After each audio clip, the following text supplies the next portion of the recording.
نہ جان لے حیدر کی ذوالفقار ہوں میں، زمان جان لے حیدر کی ذوالفقار ہوں میں۔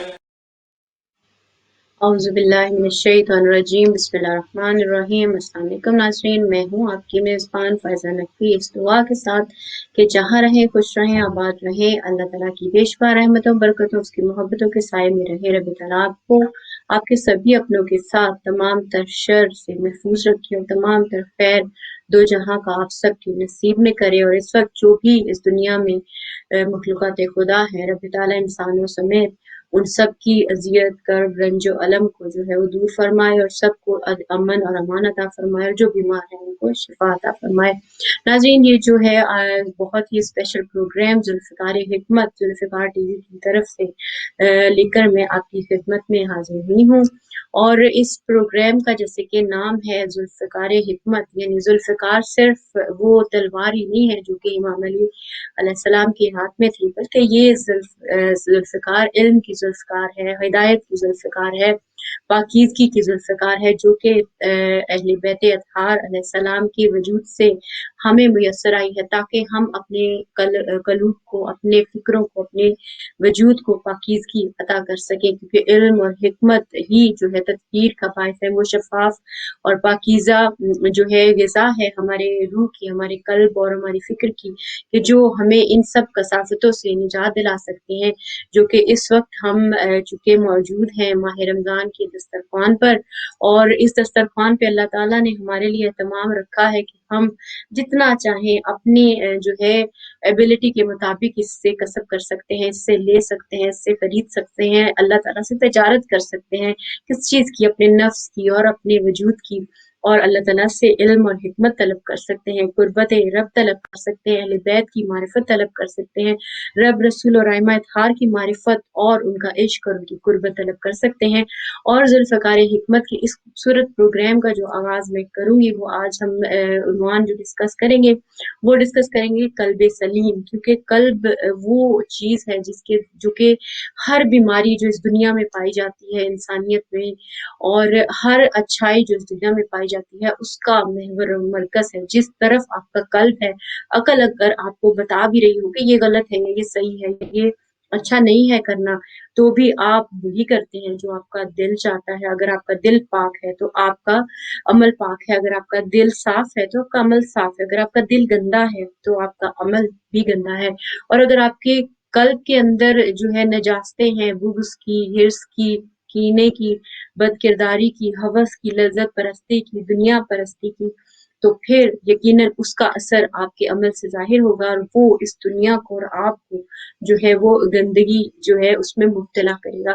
سو اسی مناسبت سے امام جعفر صادق علیہ السلام کا ایک خوبصورت قول آپ کے ساتھ شیئر کرتی چلوں، کہ امام جعفر صادق علیہ السلام فرماتے ہیں کہ قلب سلیم سے مراد ایک ایسا دل ہے کہ جو اپنے پروردگار سے اس حالت میں ملاقات کرتا ہے کہ اس کے سوا اس میں کوئی اور نہ ہو۔ تو اس خوبصورت جو قول معصوم ہے اس کو ڈسکس کرنے کے لیے ہمارے ساتھ بہت ہی محترم، بہت ہی بہترین شخصیت موجود ہیں، جو کہ علمی اور فکری اعتبار سے جو ہے ماشاءاللہ بہت ہی انقلابی شخصیت ہیں، بہت ہی خوبصورت گفتگو کرتے ہیں، جن کے پروگرامز آپ ذوالفقار ٹی وی پر ذوالفقار حکمت کے نام سے پہلے بھی جو ہے دیکھتے آ رہے ہیں، اور یہ میرے لیے بہت اعزاز کی بات ہے کہ ان کے ساتھ اس پروگرام کے ذریعے جو ہے وہ جو ہے مجھے ایک اعزاز ملا ہے کہ میں ان کے ساتھ یہ کام کر سکتی ہوں۔ تو میں اپنے مہمان مولانا سید علی رضا زیدی صاحب کی طرف بڑھوں گی اور ان سے جانوں گی کہ جو قلب سلیم ہے وہ آخر کیا ہوتا ہے، کیسے بنتا ہے، کیا رکاوٹیں ہیں، اور کیوں کر ہم یہ سب چیزیں نہیں کر پاتے جو کہ اللہ تعالیٰ سے، رسول خدا صلی اللہ علیہ وآلہ وسلم سے ہم تک پہنچی ہیں۔ ہم کہاں پہ مشکل کا شکار ہیں، آخر کون سی چیزیں ہماری جڑوں میں بیٹھی ہیں کہ جن کو ہم ریموو نہیں کر پا رہے۔ بڑھتے ہیں ہم اپنے مہمان کی طرف، حجت الاسلام مولانا سید علی رضا زیدی صاحب کی طرف، اور ان سے ہم اس بارے میں مزید جانتے ہیں۔ بسم اللہ الرحمن الرحیم۔ السلام علیکم مولانا صاحب، آپ کو خوش آمدید، اور بے حد شکر گزار ہوں کہ آپ نے ہمارے لیے وقت نکالا۔ اور اب میں بڑھوں گی ہمارے جو عنوان کی طرف جو کہ ہم نے چنا ہے قلب سلیم، جس کی بہت بڑی وجہ یہ ہے کہ آگے جو دن یعنی راتیں آ رہی ہیں وہ اس قلب کے تزکیہ کی آ رہی ہیں۔ تو میں یہ جاننا چاہوں گی کہ سب سے پہلے، اس سے پہلے کہ ہم اس پہ بات کریں کہ قلب سلیم خود کیا ہوتا ہے اور کیسے پہنچتے ہیں تک، ایک قلب کی حیثیت کیا ہے وجود انسانی کی جو ریاست ہے اس کے اندر، جو بعنوان ہم کہیں کہ محمد والے محمد کی تعلیمات اور بعنوان کلام الہی جو ہے قلب کی حیثیت کیا ہے انسانی وجود کے اندر؟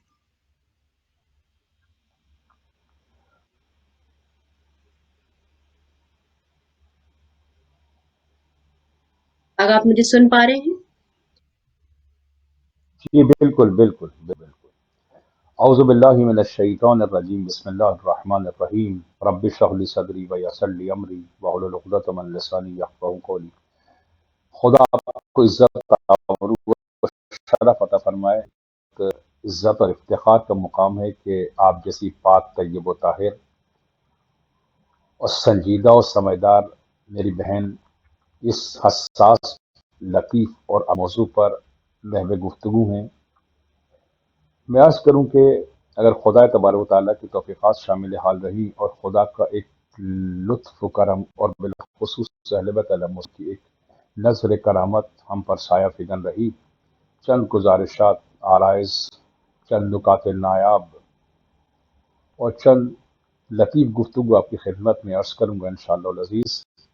اس گفتگو کرنے سے پہلے میں آپ کو بتاؤں کہ میں فقط ایک طالب علم ہوں، اور واقعاً مجھ میں یہ استطاعت و صلاحیت اور قوت و قدرت موجود نہیں ہے کہ ہم اس کو اس عنوان سے بیان کریں کہ یہ موضوع اپنے پورے جلال و جمال و زیبائی کے ساتھ متلجی ہو جائے۔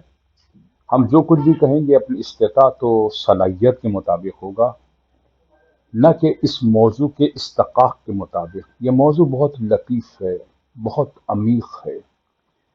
اگر خدا جانتا ہے یہ موضوع انسان کی تربیت کے لیے اور انسان کو آفاقی اور انسان کو افلاکی بنانے کے لیے یہ موضوع بنیادی موضوع ہے۔ آپ نے کہا کہ قلب سلیم، قلب سلیم ایک متوسط حالت ہے انسان کی، اس سے پہلے کئی اور درجات ہیں، مقامات ہیں، وادیاں ہیں، بہت ساری سرحدیں ہیں کہ جو عبور کرنے کے بعد انسان اس وادی پرفتر میں، اس وادی شرف و کرامت میں دخول کی اجازت اس کو ملتی ہے اور ورود کی اجازت اس کو ملتی ہے۔ پہلی چیز میں آپ سے عرض کروں کہ انسان کا جو وجود ہے اس کا پایہ تخت قلب ہے۔ قلب تمام سلطنتوں کا پایہ تخت ہے۔ جس کی حکومت بھی قلب پر ہوگی پر اسی کی سلطنت کا سایہ ہوگا۔ قلب اگر رحمانی ہے تو وجود بھی رحمانی ہے، اور اس وجود سے صدور ہونے والی تمام چیزیں رحمانی، ربانی، الہی ہیں۔ لیکن اگر اس قلب وجود کے اوپر رحمان کے علاوہ شیطان یا ابلیس یا سفیانی طاقتوں کا کفر و نفاق انسان کے قلب پہ لگا ہے، تو آپ یہ جان لیں کہ تمام وجود کی مملکت سے سوائے کثافت و غلاظت و نجاست، اور بلکہ یہ وجود کی مملکت کبھی کبھی ابلیس اور شیطان کے ہاتھوں یرغمال ہو جاتی ہے، اور شیطان اس پورے وجود کی مملکت کو جو قبضہ کرتا ہے وہ پہلے کیا کرتا ہے؟ قلب انسان کے اوپر اپنے پرچم کفر و نفاق کو نصب کرتا ہے، جس کی وجہ سے پوری مملکت وجود یا رحمانی ہے یا شیطانی ہے۔ عجیب و غریب قسم کے لطائف اور معنوی چیزیں اس کے اندر موجود ہیں۔ یعنی کہتے ہیں کہ علم لذت عقل ہے اور ایمان لذت قلب ہے۔ علم اور ایمان میں زمین آسمان کا فرق ہے۔ ضروری نہیں کہ سب صاحب علم صاحب ایمان بھی ہیں۔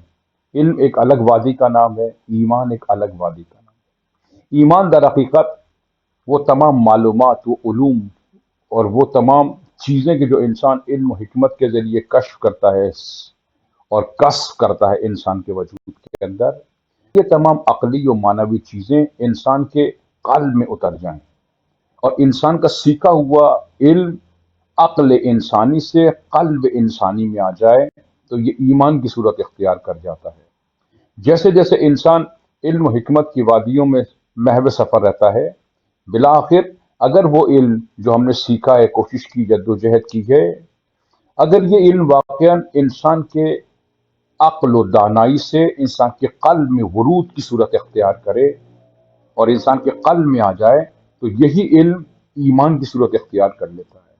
ضروری نہیں کہ سب صاحبان علم صاحب ایمان بھی ہوں، نہ، ایمان ایک الگ وادی کا نام ہے، علم ایک الگ وادی کا نام ہے۔ پھر قلب انسان جو مرکز محور سلطنت انسان ہے، اگر اس قلب کے اوپر، مگر اس قلب کے لیے تصفیہ قلوب ہے، اس کے لیے تزکیہ قلوب ہے، اس کے لیے ان تمام چیزوں سے پرہیز ہے۔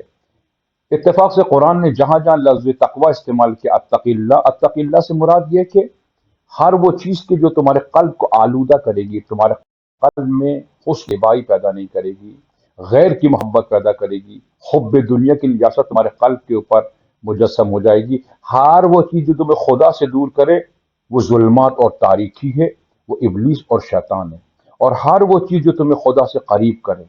کبھی کبھی انسان نماز پڑھتا ہے، خدا سے قریب نہیں ہوتا، کبھی کبھی انسان روزے رکھتا ہے، خدا سے قریب نہیں ہوتا، کبھی کبھی انسان شب و روز عزاداری کرتا ہے، خدا سے قریب نہیں ہوتا، کبھی کبھی انسان شدت و حدت کے ساتھ تلاوت قرآن پاک کرتا ہے مگر اس کے قلب کے اوپر اثر نہیں ہوتا ہے۔ یہ کیا چیزیں ہیں؟ کیونکہ جب تک ہم نجاستوں کے حجابات کو اپنے قلب سے ہٹائیں گے نہیں اور نجاست مقابلے میں قد علم نہیں کریں گے، اور جب تک ہم سنجیدہ اور شائستگی کے ساتھ ان اعمال کو جو ہم انجام دیتے ہیں ان میں موجود ابلیسیت اور شیطانیت کو دور نہیں کریں گے، کیونکہ اعمال کبھی کبھار بہت ساری نجاستوں میں لپٹے ہوئے تھے، مثلا ریاکار ایسی نجاستیں، کم فہمی، حماقتیں، بے وقوفیاں، جس کی وجہ سے ہم اعمال انجام دیتے ہیں، بالخصوص جہل۔ مولا کائنات فرماتے ہیں کہ ایک عالم بھی عمل اور جاہل با عمل، فرمایا یہ دونوں نجاستوں کی سرحد کے اوپر ہیں۔ ایک عالم جو اپنے علم پہ عمل نہ کرے، کیونکہ جب تک وہ اپنے علم پر عمل نہیں کرے گا اس کا قلب راضی نہیں ہوگا، اس کے قلب تک بات نہیں پہنچے گی۔ ہو سکتا ہے یہ بات، اس کے تمام عبادات، تمام گفتگو، یہ تمام چیزیں اس کے عقل کو تو قانع کر دیں مگر قلب قانع نہیں ہوتا اچھا، اگر جب یہاں تک پہ یہ سیکھا ہوا علم۔ معذرت چاہ رہی ہوں، آپ کی بات کاٹ رہی ہوں کہ یہاں پہ ایک تاثر یہ بھی پایا جاتا ہے کہ مثلاً عام انسان جو ہے، جیسے عام زندگی میں رہنے والے لوگ ہیں، وہ سمجھتے ہیں کہ شاید تزکیہ نفس یا قلب کی شفافیت یا اس کا صاف ہونا صرف مثلاً اولیاء اللہ کے لیے ہے۔ ہم تو دنیا میں رہنے والے لوگ ہیں، روزی روٹی کمانے والے لوگ ہیں، ہمارے ساتھ تو یہ مشکلات ہیں، ہمارے پیٹ میں روٹی نہیں تو ہم کیوں کریں، یعنی ہم کیسے کر سکتے ہیں، ہمارے تو مسئلے ہی بہت ہیں، چیز رکھی نہیں گئی۔ تو اس پہ بھی میں چاہوں گی کہ اس نقطے پہ بھی تھوڑی سی وضاحت فرمائیے کہ کیا قلب سلیم یا رب تعالیٰ کی طرف سفر کرنے میں یا تزکیہ نفس کرنے کے لیے بھرے پیٹ ہونا ہی ضروری ہے، یا میرے گرد جو ہے ہر چیز، ہر نعمت کا ہونا ضروری ہے؟ کیونکہ یہ بہت بڑا سنگین ایشو ہے کہ جب ہم عوام سے بات کرتے ہیں، لوگوں سے بات کرتے ہیں، تو وہ پہلی بات یہ کرتے ہیں کہ جب پیٹ میں روٹی نہیں تو پھر دین کیا، مذہب کیا، عقل کیا، سمجھ کیا، یعنی ہم کیسے اپنے آپ کو شفاف کریں، کیسے ہم اس طرف آئیں؟ اس پہ تھوڑی روشنی ڈالیے گا اس معاملے میں۔ فائدہ یہ ایک حقیقی مسئلہ ہے، میں آپ کی خدمت میں عرض کروں۔ فقر اور کفر ایک دوسرے کے پہلو با پہلو ہیں، یعنی بعض دفعہ فقر شکمی ہے، بعض دفعہ فقر عقلی ہے۔ ہوں یعنی کون سی غربت ممنوع ہے، کون سی غربت ممدوح ہے۔ ہوں پیغمبر فرماتے ہیں جو شکم کی غربت ہے یہ غربت ممدوح نہیں، یہ غربت ممدوح ہے، ممنوع۔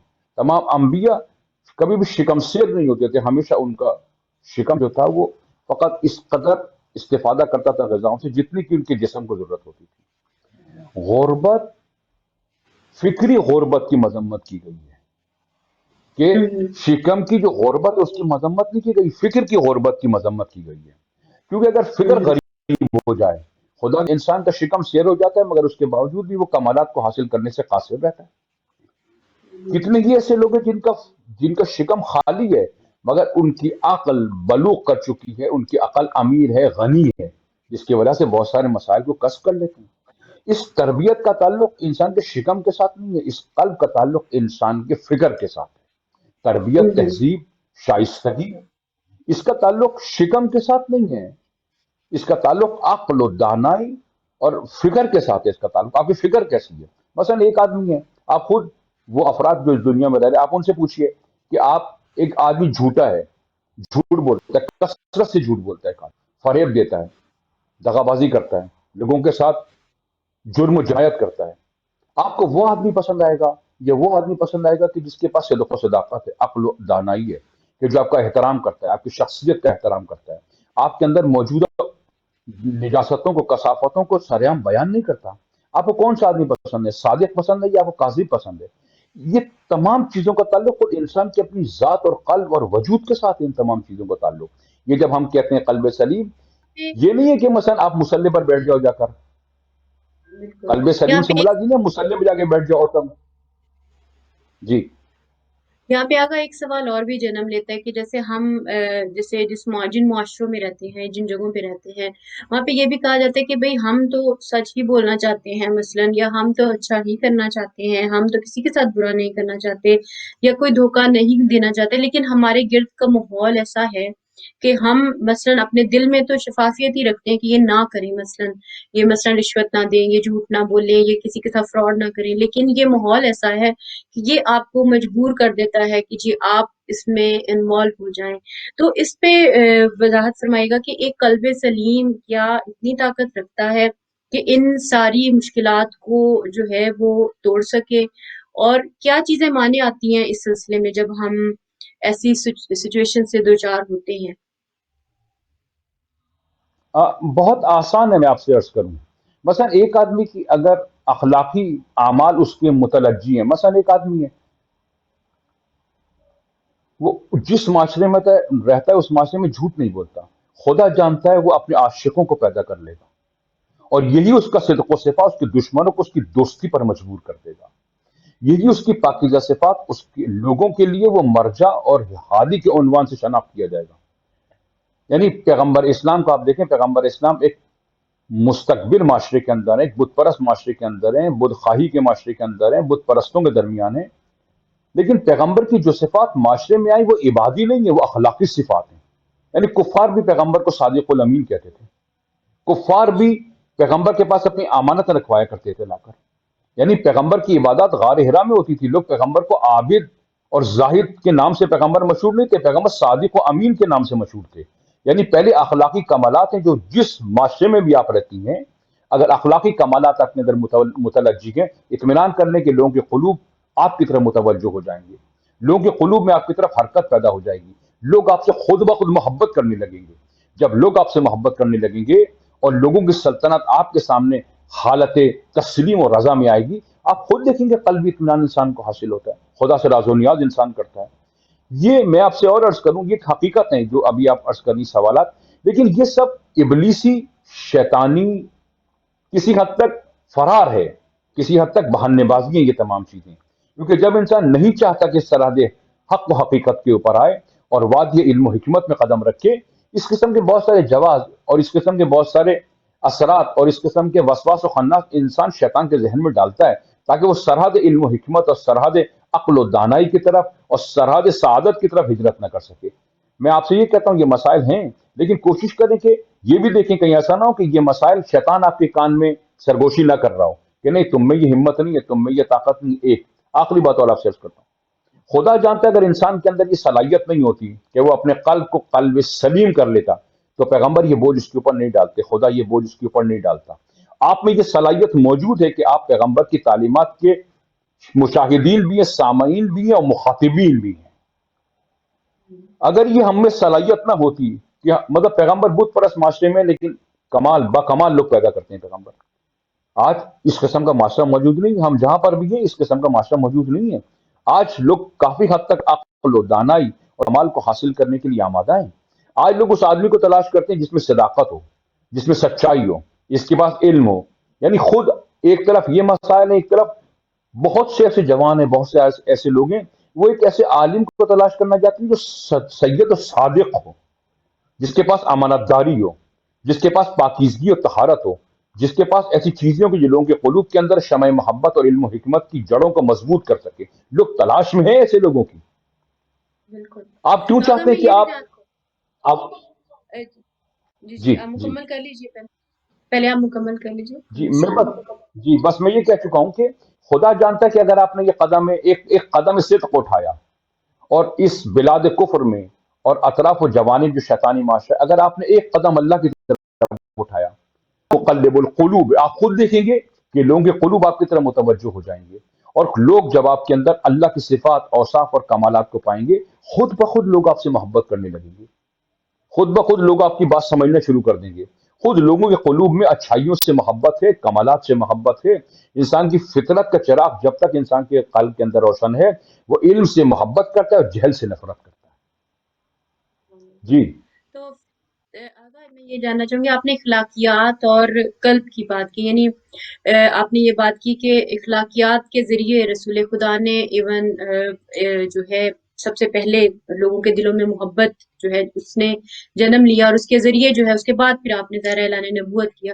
تو میں یہ جاننا چاہوں گی کہ ایک اخلاقیات کا انسان کے قلب سے کیا تعلق ہے، کیا رابطہ ہے، اور کس طرح انسان وہ اخلاق پہلے آتا ہے یا کہ قلب کی وہ شفافیت پہلے آتی ہے کہ جو انسان کو اس اخلاق تک لے کر آتی ہے کہ جس کے ذریعے جو ہے انسان اپنے گرد و نواح کو جیت لیتا ہے۔ تو یہ کیا سلسلہ ہے، اس تک کیسے پہنچا جائے؟ اور اگر کوئی ایسا سفر کرنا چاہتا ہے، مثلاً ایک عام انسان ہے جس نے کبھی شاید سیر سلوک کا سفر نہیں کیا، تو وہ کہاں سے سٹارٹ لے کے جو ہے وہ اپنے وجود کو اس پاکیزگی کی طرف لے کے جا سکے کہ وہ اس نہج پہ پہنچ سکے؟ اچھا فائزہ، بہت آسان ہے، ہم چونکہ بہت سی چیزوں کا علم نہیں رکھتے۔ مثلا بنیادی کام یہ ہے کہ میرے استاد ایک جملہ کہا کرتے تھے بڑا خوبصورت، کہتے تھے کہ گفتگو کرو قلیل ہو مگر جمیل ہو، نہ یہ کہ کثیر ہو مگر یہ کہ کثیف ہو۔ میں آپ سے کہتا ہوں چھوٹا عمل کریں، 2 رکعت نماز پڑھیں توجہ کے ساتھ، محبت کے ساتھ، اخلاص کے ساتھ۔ اور نماز شب کا مسئلہ ہے، 11 رکعت آپ سے نہیں پڑھی جاتی، مت پڑھیں، آپ فقط 3 رکعت نماز پڑھیں، 2 رکعت بھی نہیں، 1 رکعت اگر آپ پڑھ رہے ہیں مگر پوری اخلاص کے ساتھ، خشوع و خضوع کے ساتھ، پوری محبت کے ساتھ، توجہ کے ساتھ، فقط اللہ کی رضا کے لیے۔ اب خدا کے یہاں قلیل چیزیں کہ جس کے اندر تمام کمالات و اخلاص موجود ہے وہ قبول، نہ کہ وہ 11 رکعت کی اس کی جو آپ کو لذت نہ دے، آپ کے قلب کے اندر ایک حرکت پیدا نہ ہو، آپ کے وجود کے اندر ایک توجہ پیدا نہ ہو۔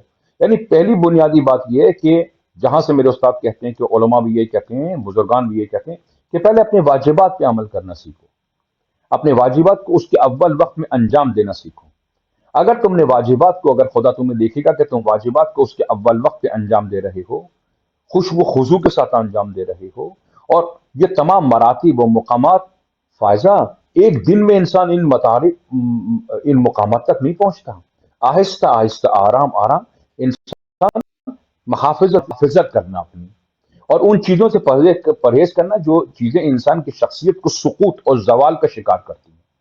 میں آپ سے کہتا ہوں، جوانوں سے میں ہمیشہ یہ گزارش کرتا ہوں، واجبات پہ عمل کرنا شروع کرو۔ جب تمہیں واجبات کو اول وقت پہ تم انجام دو گے، تمہارے قلب کے اندر ایک کشش اور محبت پیدا ہوگی، خدا کی توجہ خاص تمہارے پر ہوگی، پھر تم مستقبات کو انجام دو۔ کوشش یہ کرو کہ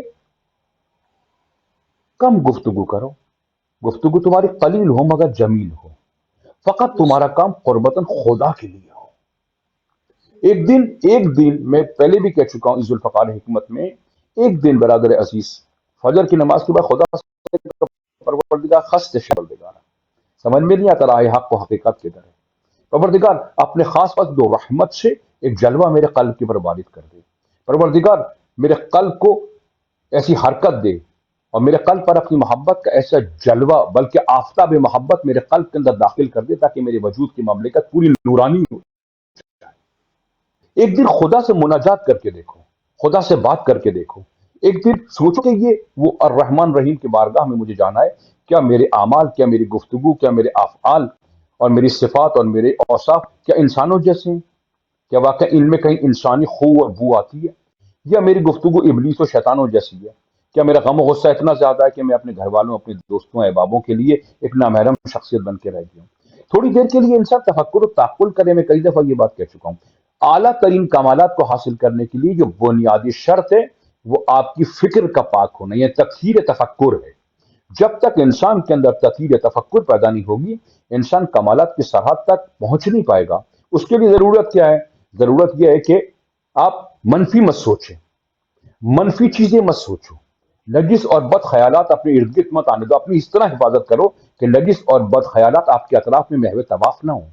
آپ اپنی حفاظت جب کرنا شروع کرو گے اور خدا اس راہ عزت و شرف اور کمال کی طرف تمہیں نقطہ اول پہ دیکھے گا. خدا جانتا ہے خدا کے ملائک مقربین اولیاء پھر تمہارے لیے راستے کو صاف کرنا شروع کر دیں گے. تمہارے قلب کے اندر ایک خدا سے محبت و مودت کی لذت بندگی پیدا ہو جائے گی تمہارے اندر. جس دن یہ لذت بندگی پیدا ہو جائے گی اور تمہارا اخلاص اور تمہاری توجہ خدا کی طرف ہو جائے گی، ایک قدم تم خدا کی طرف اٹھاؤ، باقی سارے امور میں خدا تمہاری ہمراہی کرے گا.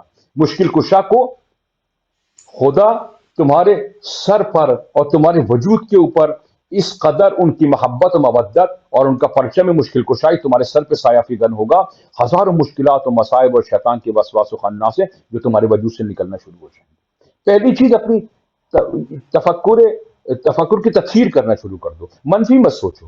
منفی خیالات، نجس، بدکار، فاسق، فاجر خیالات جو ہمارے قلب کے اندر آتے ہیں، جو ہمارے قلب کے اندر کثافت و غلاظت اور ہمارے قلب کے اندر ایک نجاست کو پیدا کرتے ہیں، یہی وہ پہلا ذریعہ ہے کہ جہاں سے قلب یا آلودہ ہوتا ہے یا قلب طیب و طاہر ہو جاتا ہے. پہلے اپنی قلب کی تطہیر، جس کو کہتے ہیں تطہیر تفکر، کرنا شروع کرو.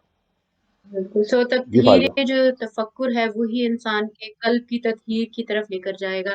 تو اگر اس میں یہ بتائیے گا کہ انسان جو عام انسان ہے، جیسے ہم عام لوگ ہیں، جیسے ہمارے جیسے طالب علم ہیں جو عام زندگی میں رہتے ہیں، تو وہ کس طرح اپنی سوچ کو پاکیزہ کریں گے؟ یعنی وہ کس طرح، ہمارے گرد اتنا کچھ غلط چل رہا ہوتا ہے کہ ہم جتنا بھی اپنی سوچ کو بچانے کی کوشش کرتے ہیں، وہ پھر بھی ہمارے سامنے کچھ نہ کچھ ایسا آ ہی جاتا ہے کہ ہم، یعنی کیونکہ ظاہر ہے آپ کو بھی معلوم ہے کہ ہماری ہاتھ، آنکھیں، زبان، کان ہر وقت ایسی نجاستوں کے بیچ رہتے ہیں، میڈیا کی وجہ سے یا دوسری چیزوں کی وجہ سے، جن کی طرف ہم نہیں بھی چاہتے تو نگاہ پڑ جاتی ہے. تو ایسے میں انسان، دو باتیں ہیں. پہلے تو یہ کہ ایسے بچا کیسے جائے، اور دوسری بات یہ کہ اگر خدا نہ خواستہ کسی کے پاس ایسے خیالات آتے بھی ہیں تو وہ کیا عمل اختیار کرے کہ اس سوچ کی تطہیر کو کر سکے. اور دوسرا یہ ہے کہ علم کی کیا اہمیت ہے اس زمانے میں، یعنی جو علم رول پلے کرتا ہے اس زمانے میں وہ کیا ہے. کیا بس جو ہم ارد گرد سن لیتے ہیں تھوڑا بہت، یا کوئی ہمارے سامنے بائی چانس کوئی علمی بات آ جائے تو آ جائے، لیکن ایک انسان کا بحیثیت بندہ خدا تعلیم حاصل کرنا دین کا، جیسے ہم جانتے ہیں کہ اہمیت بہت ہے، تو اس میں کیا یعنی اہمیت ہے علم حاصل کرنے کی، معرفت لینے کی اور اس کی جستجو کی، ایک ایسے بندے کے لیے جو بندہ رب کی قربت کا سفر کرنا چاہتا ہے، جو چاہتا ہے کہ مثلا آج جب ہم ماہ ایام گزار رہے ہیں اور اتنے قیمتی دن چل رہے ہیں تو وہ اپنے قلب کو شفاف کر سکے اور جلدی وہ منازل طے کر سکے. بے شک یہ لمبا پروسیس ہے، لیکن پھر بھی. فائزہ، میں آپ کی خدمت میں عرض کر چکا ہوں میری بہن. دیکھو، ایک دن ذرا تجربہ کر کے دیکھو. ایک دن کیا کرو، فجر میں کہا کہ خدایا، کیونکہ میری زندگی بہت کثیف ہے، نجاستیں اطراف میں، شیطان ہے، ابلیس ہے. پروردگار، میں فقط 2 گھنٹے کے لیے اپنے آپ کو تیرے سپرد کرتا ہوں. اپنی زبان کو نجس راہ پہ جانے نہیں دوں گا 2 گھنٹے کے لیے. ایک میثاق کرو خدا سے، پروردگار فجر سے لے کے ظہر تک میں اپنی محافظت کروں گا، اور کوشش کرو کہ اپنے اس عہد پر قائم رہو. خواہر عزیز، 4-5 گھنٹے کے لیے خدا سے عہد کرنا، اس پہ قائم رہنا مشکل نہیں ہے. خدا جانتا ہے مشکل نہیں ہے. میں نے بہت سے ایسے لوگوں کو دیکھا ہے. مثلا ایک دن آپ عہد کریں خدا سے، پروردگار آج ظہر تک میں اپنی زبان کو آزاد نہیں چھوڑوں گا، ظہر تک میں اپنی آنکھوں کو نجاست کی طرف جانے نہیں دوں گا، اپنے اعضاء و جوارح حرکت کی حفاظت کروں گا، اپنے وجود کی حفاظت کروں گا، اپنے ذہن کو نجس، بدکار، منفی سوچنے نہیں دوں گا، اپنی آنکھوں کو نجاست کی طرف جانے نہیں دوں گا، اپنے ہاتھ اور پیر کی محافظت کروں گا، اپنی زبان کی محافظت کروں گا. خدا جانتا ہے 4-5 گھنٹے کے لیے خدا سے عہد کرنا آسان ہے. 4-5 بہت. گھنٹے خدا کے ساتھ عہد کرنا آسان ہے. مگر جب آپ کا ٹائم ہو جائے، مثلا آپ فجر سے ظہر تک، پھر یہ نہیں کہ آپ آزاد ہیں. آپ تھوڑی دیر کے لیے سوچو کہ یہ گھنٹے جو آپ نے گزارے ہیں، ان گھنٹوں کے مقابلے میں جو خدا کی معصیت میں تھے کیسے تھے، آپ کے قلب پر کیا اثر ہوا ہے. آپ خود محسوس کرو گے یہ 4-5 گھنٹے جو آپ نے خدا کی محبت میں گزارے ہیں، خدا کی توجہ کی طرف گزارے ہیں، خدا سے راز و نیاز میں گزارے ہیں، اپنے وجود کی حفاظت میں گزارے ہیں. خدا جانتا ہے یہ 4-5 گھنٹے کبھی کبھی انسان کی زندگی کو تبدیل کر دیتے ہیں، انسان کے وجود کو تبدیل کر دیتے ہیں. یعنی اگر پھر آپ تصور کریں کہ یہ 4-5 گھنٹے جو آپ نے گزارے ہیں، آپ نے دیکھا کہ نہیں 2 گھنٹے کے بعد آپ کی وہی حالت ہو گئی، پھر خدا سے استغفار کرو گا، پروردگار مجھے بخش دے، پروردگار مجھے توفیق دے کہ میں اپنی میثاق اور عہد کو جو میں نے تیرے ساتھ کیا ہے اس پہ قائم رہوں۔ عزیزان گرامی، جوانان عزیز اور پاک اور طیب و طاہر مومنوں، میں بارہا آپ کے درمیان یہ کہہ چکا ہوں، آپ کے قلب کے اندر فطرت کرے 2-4 گھنٹے کے لیے خدا سے عہد و میثاق کر کے دیکھو۔ پوری زندگی شیطان کے اطاعت میں گزاری، چند گھنٹے اللہ کی اطاعت میں گزار کے دیکھو، جو لذت رحمانی اور روحانی تمہیں حاصل ہوگی، اس لذت کا کوئی جواب نہیں ہے اس عالم کے اندر۔ اسی وجہ سے امام موسی کاظمی فرماتے ہیں ہمارا وہ مومن نہیں ہے جو رات کو سوتے کو اپنے احتساب نہ کرے، اور جب تم دیکھو کہ 2-4 گھنٹے تم نے گزار لیے، اطمینان کر لو اس بات کا کہ خدا نے اپنی دربار اقدس کے راستے تمہارے لیے کھول دیے، بند دروازے تم پر کھل گئے، قفل زدہ دروازے تم پر کھول دیے گئے۔ پھر اس ٹائم کو آگے بڑھاؤ، کبھی فجر سے زہر تک، پھر زہر تک، روزانہ یہ پریکٹس کرنا شروع کرو گے، ایک دن تم خود دیکھو گے کہ توفیقات خدا تمہارے شامل حال ہوگا، ملائک تمہارے کان میں سرگوشی کریں گے، اللہ کی رحمت، فضل و احسان تمہارے پہ سایہ فگن ہو جائے۔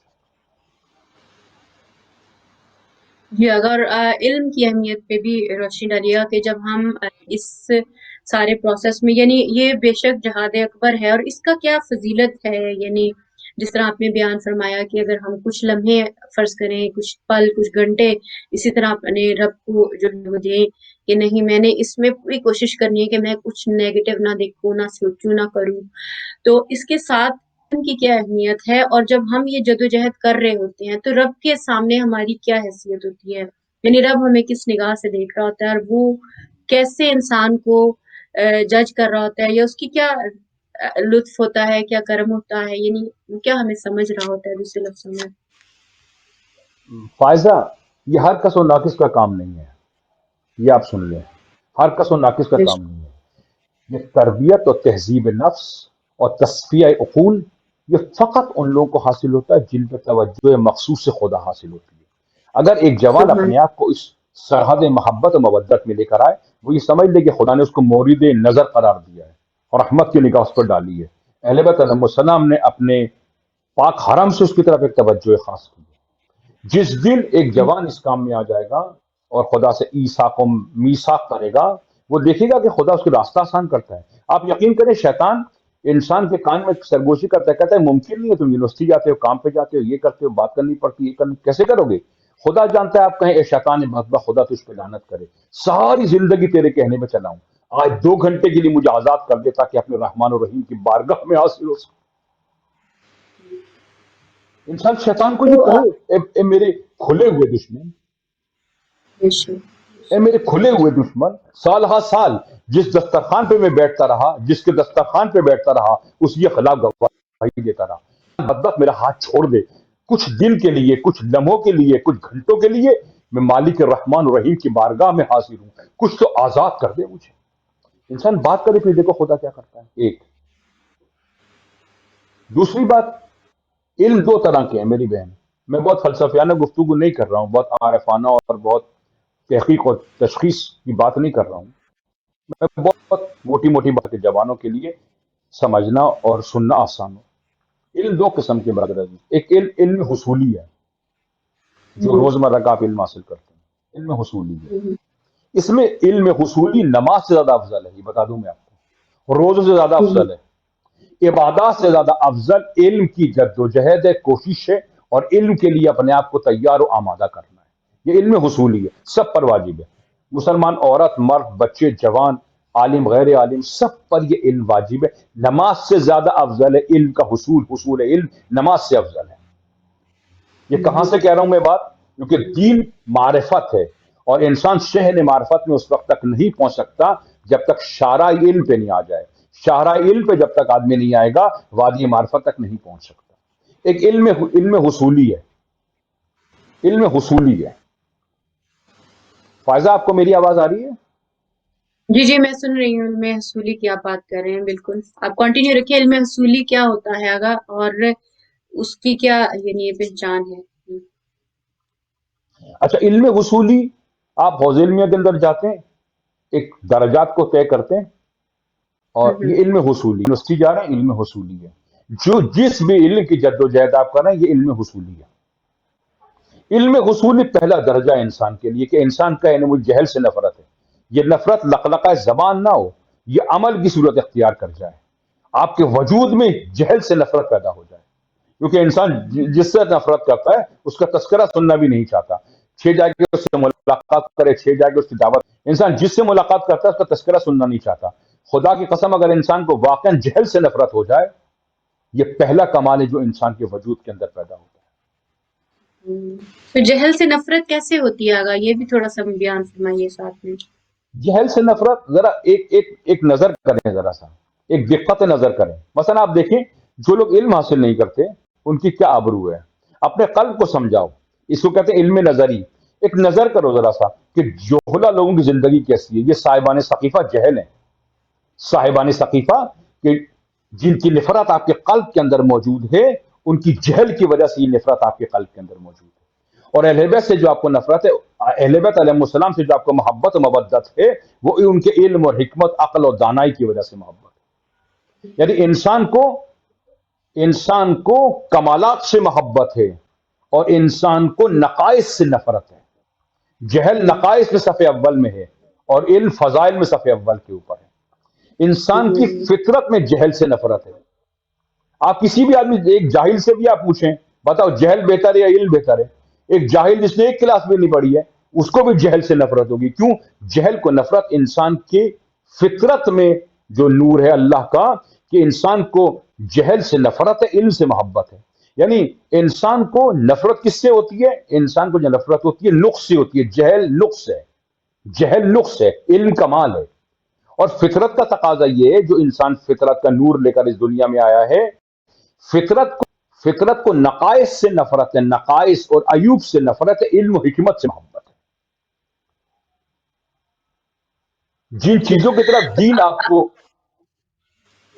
اگر لیکن ہم یہ دیکھتے ہیں کہ جو ہمارے معاشرے ہیں جنرلی، یہ میں ساری ابھی وہ باتیں کر رہی ہوں جو بہت گہری نہیں ہے، بہت سطحی ہیں، جو ہمارے عام انسانوں سے، عام حالات اور واقعات کے حساب سے موجود ہیں، کہ ہم یہ دیکھتے ہیں کہ عام عوام میں اتنا زیادہ علم کے لیے یا تو وقت نہیں ہوتا، یا ان کے رجحان نہیں ہوتے، یا وہ چاہتے بھی ہیں تو ان کی شاید مصروفیات ایسی ہوتی ہیں کہ وہ آڑے آ جاتی ہیں، اور وہ چاہ کے بھی وہ دین کو اس طرح سے نہیں ایبزارب کر پاتے جو اس کا حق بنتا ہے، جو اس کی اہمیت ہے۔ تو یہاں تھوڑا سا میں یہ بھی چاہوں گی کہ آپ یہ بتائیے کہ جو علم انسان حاصل کرتا ہے، ایک تو اس کے لیے وہ پیاس، وہ تڑپ، وہ جو ایک کشش جو ہے اپنے اندر، وہ ہم کیسے پیدا کریں؟ بے شک فطرت میں ہے، لیکن آپ جانتے ہیں کہ ہماری فطرت جو طبیعت چونکہ کثیف ہے اور ہم کثافت کی طرف زیادہ مائل ہیں، تو ہم بہت دور ہیں اس فطرت سے۔ تو کیسے ان رکاوٹوں کو ہٹائیں اور اپنے دل میں علم سے عشق اور علم سے محبت پیدا کریں، اور اس تڑپ اور اس جو چیز کو جو ہم پیدا کریں گے، یہ کیسے رب تک لے کے جائے گی ہمیں؟ کس طریقے سے اس کو ہم مینج کریں کہ ایک عام انسان کہے کہ نہیں، مجھے ہر صورت علم حاصل کرنا ہی کرنا ہے، کیونکہ بنا تڑپ کے، آپ کو پتا ہے، ہمیں اگر پیاس نہ لگی ہو تیز تو ہم جا کے پانی بھی شاید کہیں گے کہ تھوڑی دیر بعد پی لیں، لیکن بہت لگی ہوگی تو پھر ہم کہیں گے کہ کیسے بھی کریں، ہر چیز توڑ پھوڑ کے بھی کہیں سے بھی پہنچ کے اس پانی تک پہنچا جائے۔ تو یہ تھوڑا سا بیان فرمائیں کہ یہ تڑپ ہم کیسے اپنے اندر ایجاد کریں، اسپیشلی وہ بچے، وہ جوان، وہ لوگ جن میں یہ بالکل نہیں ہے، ان کے لیے میں چاہوں گی کہ کوئی آسان مشورہ ہو جو ان کی رہنمائی کرے زمین میں۔ فائزہ، میں آپ کی خدمت میں عرض کروں، وہ لوگ کہ جن میں ایسا کوئی دنیا میں آدمی آپ کو نہیں ملے گا کہ جس کے اندر علم سے کشش نہ ہو، سب کے اندر کشش ہے، مگر جب وہ علماء کو انحرافات میں دیکھتے ہیں، تحریفات میں دیکھتے ہیں، اور علماء کی نجاستوں کا مشاہدہ کرتے ہیں، صاحبان علم کو خط حق و حقیقت سے متنفر دیکھتے ہیں، جب وہ علماء کو جہل میں گرفتار دیکھتے ہیں، ان کو علم سے نفرت ہو جاتی ہے۔ میں ایک بنیادی بات آپ سے کر رہا ہوں، وہ ہم جیسے لوگ جن کے مطلب عالمانہ لباس ہے، لوگ جب ہمیں دیکھتے ہیں انحراف کی زندگی کے اندر، ہمیں دیکھتے ہیں کہ ہمارے پاس اخلاق نہیں ہے، معنویت نہیں ہے، روحانیت نہیں ہے، حب دنیا ہے، طلب دنیا ہے، وہ کہتے ہیں یہ کون سا علم ہے کہ جو ایک عالم کو بھی عاقل نہیں بنا رہا ہے۔ ایک بات، جب ہمارے جوان ہمیں دیکھتے ہیں، میں بالکل صاف کہتا ہوں، اللہ جانتا ہے میں صادقانہ کوشش کروں گا کہ شائستگی کے ساتھ بات کروں، عالم کی عالم کی بے عملی لوگوں کو علم سے نفرت کرا دیتی ہے. معلوم ہے آپ کو؟ ایک اور بات بالکل. کرتا ہوں میں آپ سے. خدا جانتا ہے آج اگر آپ اس کو تحقیق کریں، آپ کے خاندان میں جو مذہبی لوگ ہیں سب سے بد اخلاق وہی ہیں. نہ تحمل ہے، نہ بردباری ہے، نہ احساس ذمہ داری ہے، نہ عقل ہے، نہ دانائی ہے، نہ تحمل ہے، نہ بردباری ہے، نہ تنقید کو برداشت کرتے ہیں. ایک خاندان میں ایک عالم ہے لیکن وہ عالم جذابیت نہیں رکھتا، کشش نہیں رکھتا، اخلاقی کمالات اس کے اندر نہیں ہے، لوگوں کے علم سے نفرت ہو جائے گی. جب یہ ان علماء کا یہ حال ہے کہ یہ آپس میں جھگڑتے ہیں. روایات میں کہ حسد کے 10 درجے، 9 درجے علماء میں منقسم ہیں. روایات میں حسد کے 10 درجے، 9 درجے علماء، 9 درجے علماء کے پاس ہے. حسد، یہ برائی، یہ بدبختی علماء میں زیادہ آپ کو نظر آئی. پھر مذہبی لوگوں کے اندر سب سے بڑی مشکل و مصیبت یہ ہے کہ ان کے اندر جذابیت اور کشش موجود نہیں ہے. یہ ابلاغ کرتے ہیں لیکن خود اپنے وجود کی سلطنت کو یہ علم اور حکمت اور معنویت اور اخلاق کی تعلیم نہیں دیتے ہیں. آپ محلوں میں جا کے دیکھیں، لوگ علماء کا احترام کرتے ہیں لیکن جب علماء کو کسی غلط راستے پہ دیکھتے ہیں، علماء کی بد اخلاقیاں لوگوں کے قلب کے اوپر زیادہ اثر کرتی ہیں. اسی طرح علماء کے اخلاق قلب کے اوپر زیادہ اثر کرتا ہے. ایک بات یہ کہ لوگ علم سے کیوں متنفر ہیں کہ جب وہ علماء کو اور عقلاء کو اس حالت کے اندر دیکھتے ہیں. یہاں پہ ایک چھوٹی سی اور بات پوچھنا چاہوں گی کہ دیکھیں، یہ صحیح ہے کہ ہاں آپ کی جو بات، یہ بات ہم نے بھی مشاہدہ کیا کہ علماء کے اخلاق یا ان کے کردار سے لوگ متنفر ہو کر علم سے بھی دور ہو جاتے ہیں اور دین سے بھی اکثر دور ہو جاتے ہیں. مگر کیا یہ حق سے دوری کا جواز ہے ایک عاقل انسان کے لیے؟ جب ایک انسان فرض کرے یہ جج کر سکتا ہے کہ یہ مثلاً عالم ہے اور یہ غلط کر رہا ہے تو اس کو نہیں کرنا چاہیے، لیکن یہ عقل اس کو یہ کیوں نہیں بتاتی کہ یہ تو علم دینے والے ہیں، مثلاً عام انسان ہے، لیکن اصل روٹ تو ہماری محمد والے محمد ہے نا.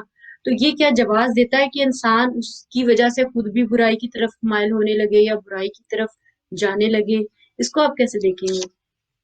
نہیں، میں آپ سے کہوں، یہ میں نے ایک تمثیل بیان کی ہے، جی ورنہ ایسا نہیں ہے کہ سب علماء خدا نہ خواستہ ایسے، نہ ایسا نہیں ہے. بالکل. اصل میں ہوتا کیا ہے، معاشرے کے اندر جو چیز متلجی ہوتی ہے، جو چیز زیادہ نمایاں ہوتی ہے، لوگ اس کی طرف متوجہ ہوتے ہیں. جب دیکھتے ہیں کہ یہ صاحبان علم و حکمت اس کا کام کر رہے ہیں، پھر وہ شیطانوں کو جواز فراہم کرتا ہے. یہ ایک ایسا نہیں ہے کہ یہ ایک علت ہے نا، ایک لوگوں کے علم سے انحراف اور علم کو کرنے کا ایک حربہ یہ بھی ہے. لیکن اصل مشکل کہاں آتی ہے؟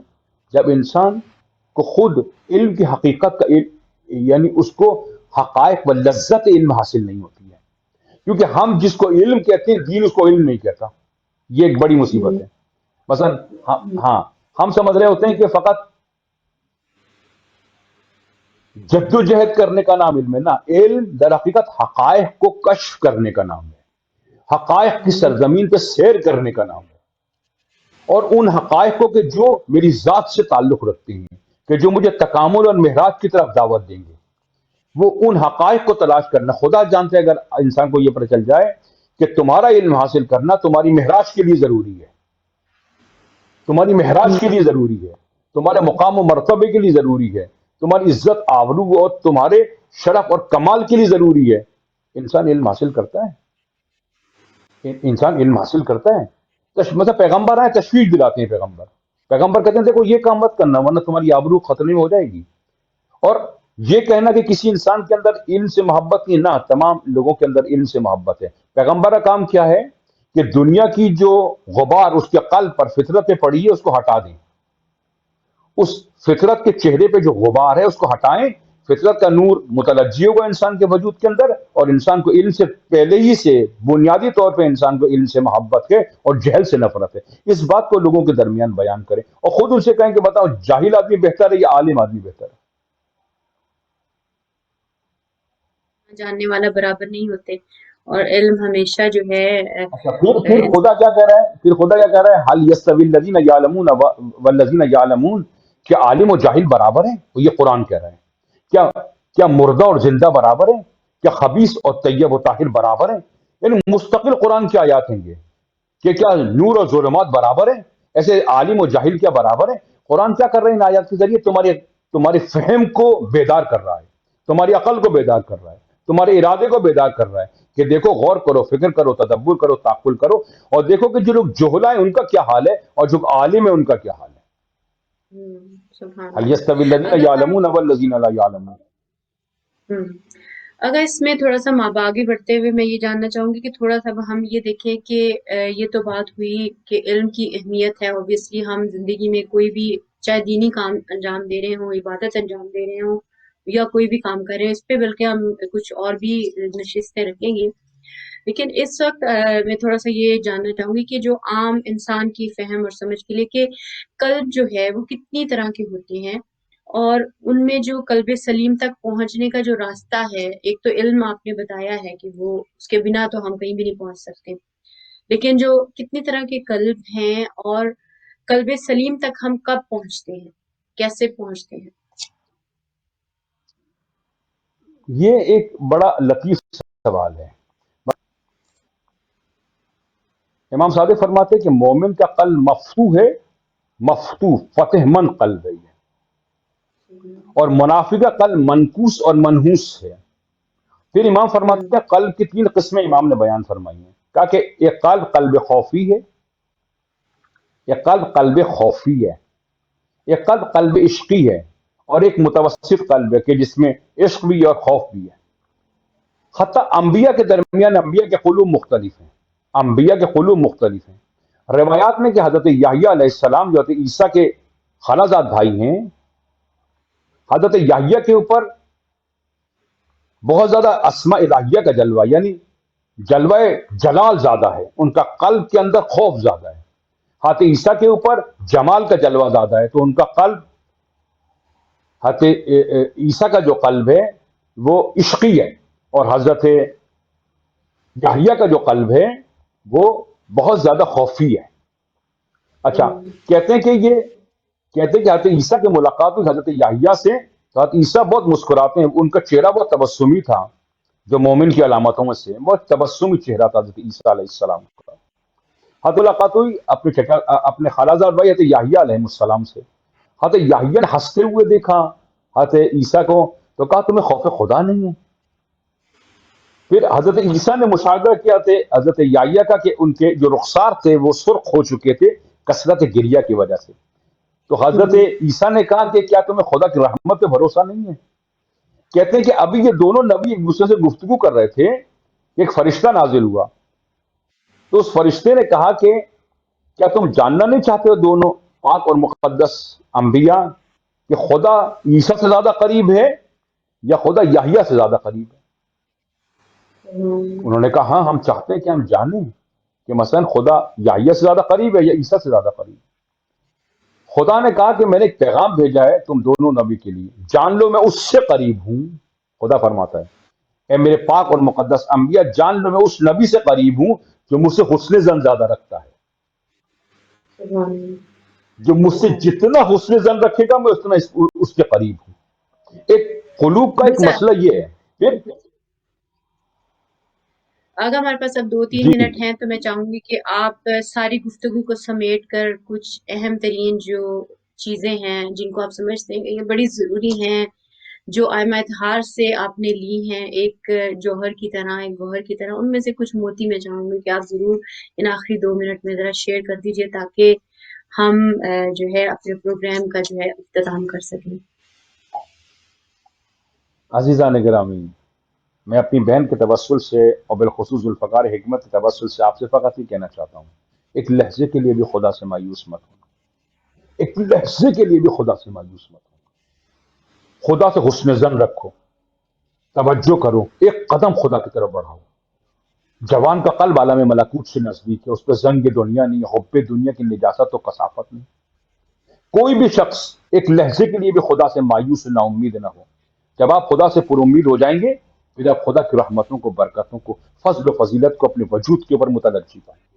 خدا کے راستے میں نکلو، والذین جاہدون فینا لنہدینہم سبلا. جب خدا تمہیں اپنے راستے کے اوپر گامزن دیکھے گا، غیب سے تحفے تحائف بھیجے گا، راستے کو آسان کر دے گا، شیطان کی بچھائی ہوئی تمام نجاستوں کو ہٹا دے گا اور تمہیں اپنے سے قریب کر لے گا اور تمہارے لیے اپنے فضل و رحمت کے دروازوں کو کھول دے گا.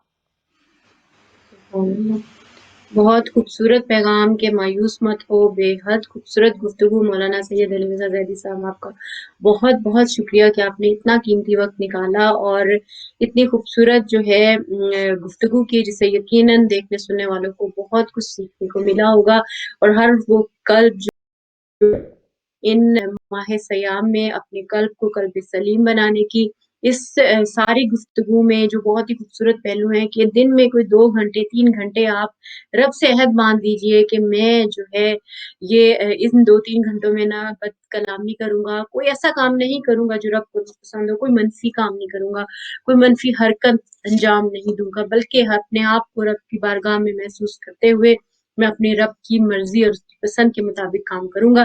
وہ 2-3 گھنٹے مشاہدہ کیجئے اور اس کے بعد اگلے 2-3 گھنٹے مشاہدہ کیجئے کہ ان دونوں میں کیا فرق ہے، اسی پیغام کے ساتھ کہ اللہ تعالیٰ ہمارے قلوب کو قلب سلیم بنائے اور ہم سب کو محمد والے محمد کی کلام الہی کی جو ہے وہ معرفت عطا کرے اور اس قابل کرے کہ ہم رب تعالیٰ کے اور ائمہ اطہار کے سچے مخلص ترین ساتھی بن سکیں، رب کے بہترین بندے بن سکیں اور اس دنیا میں بھی کامیاب رہے اور آخرت میں بھی کامیاب رہے اور امام وقت کے ظہور میں تاجیل فرمائے اور ہم سب کو امام کے ناصرین میں شامل فرمائے، اس قابل کرے کہ ہمارے امام ہم سے راضی اور خوشنود ہوں، ان کا دل ہم سے خوش ہو اور وہ ہم پہ فخر کرے اور رب ہم پہ فخر کرے۔ اللہ تعالیٰ ہمیں ایسی قابلیت عطا کرے۔ اسی پیغام کے ساتھ اجازت چاہوں گی، دیکھنا مت بھولیے گا کل بھی اسی وقت 4 سے 5 بجے ہم پہ حاضر ہوں گے اور اس میں آپ میسیجز کے تھرو جو ہے اپنے سوالات بھی بھیج سکتے ہیں اور کال کے ذریعے بھی پروگرام میں شامل ہو سکتے ہیں، اپنے سوالات